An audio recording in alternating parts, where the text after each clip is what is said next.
we are going to make a treat jar. We're having a great event downtown last Saturday in, what's this month? September, yes. Chocolate Festival. So we are going to make treat jars for that event. You can also come down and make your own treat jar if you want to, any design that you want. But I'm just going to walk you through the process of how easy it is to make this. So here's our wonderful rinky-dink glass cutter, okay? There's a wheel right here. That's where the little diamond wheel is. And I'm gonna push hard and score a circle out of here, okay? I'm gonna start here. What I do is I kind of walk around it. Yep, will fit. I'm gonna push down. And most people hate that sound, but I think it's music to my ears because I know that's a good score sound. Okay, when it gets to the end, we stop. So I already pre-cut one circle too. So then I'm gonna take my glass cutter. There's my little wheel. I'm just gonna break my circle out. I'm gonna start at one end, score to the other end, just like that. I'm gonna take my running pliers and we're gonna break these out, okay? Then we're gonna take the grazing pliers and we're gonna break this out.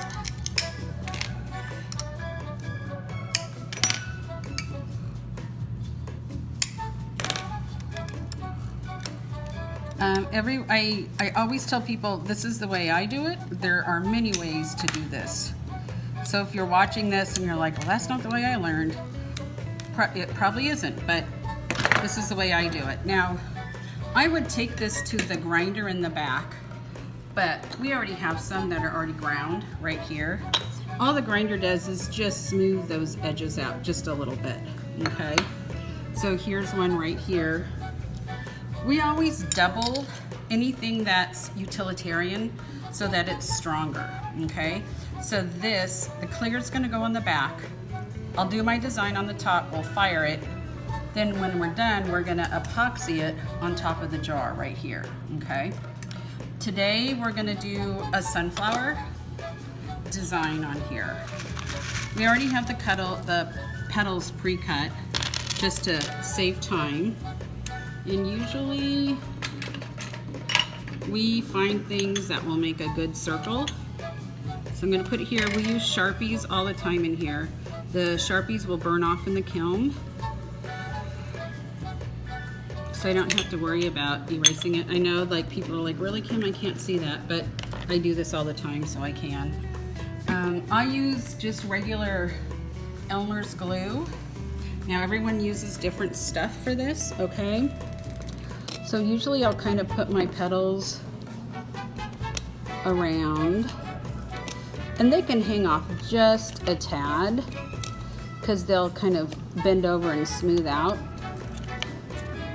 So I'll just kind of place them first. And they're kind of rough on the edge, but when they come out, they smooth all out and they don't look jagged like they do now.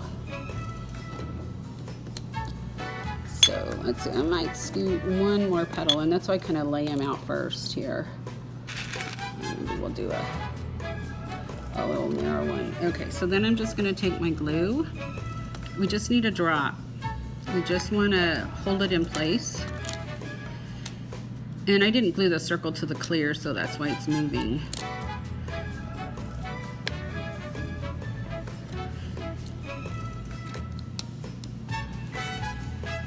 So after we glue the petals down, we're gonna use rods that I've already cut.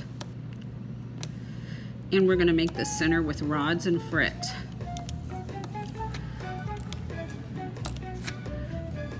We had a customer in here the other day and they were laughing at the word frit and they kept saying, what the frit? And then we were like, oh God, we should get t-shirts made. That's hilarious. I'm sure everyone else has heard that, but we never had, so we thought that was really funny. The less amount of glue I use, the faster it's all gonna dry. And all the glue does is just hold it in place. Okay, so then now since we've got a dark background, yeah, I think we're gonna go with this for the center. So these are rods we've already cut up. And I had a pair, here my tweezers are right here, Okay, we're gonna take our glue, and I'm just gonna draw a circle. And usually I say use a little bit of glue, but for this case in the rods, we can use a little bit more and it's fine. I got big fingers, so I usually use tweezers to do this. I don't have any pattern. I don't count dark blue, light, red, blue, whatever. I just throw them down. I try really hard not to overthink things. In nature, there might be two colors together. So, you know, don't worry about, so I'm gonna do that right there on purpose, okay? And that one's kind of skinny. Let's see, I'll put that one there. These aren't the best tweezers, but we can make this work. We'll do a bright one. So all the glass I use, for anyone out there who does glass, I use bullseye glass. It all comes from Portland, Oregon. They all have all glass has a coefficient rating if you're gonna heat it up yourself. Mine is a 90. That's about the rate of expansion and contraction and how soft and hard your glass is that you're using. I'm not a big into science person, but there's a few things I had to learn when I was learning about fused glass. This is gonna go into the kiln when we're done. It's gonna stay in there for, I think we're gonna put it in the big one. So it's probably gonna stay in there about 30 hours to fuse. It has to heat up real slow and then cool down real slow. Okay, so then I'm not gonna worry about gluing it to the clear. I'm just gonna carefully set it on top of there. So then the last thing that we do is we use frit. And we mix our own. So there's, oh, this one doesn't even have a label on it. So there's white, black, green, and brown frit in here. So I'm just gonna spoon a little bit in there. And I don't care if a little bit falls out. I kind of like that actually, it gives it some texture. So I'll just kind of tap that. I usually kind of let things dry in between, but for this, I'm not. And then I just might sprinkle a little bit on the top just to give it a little texture. And so that treat jar is ready to go in the kiln.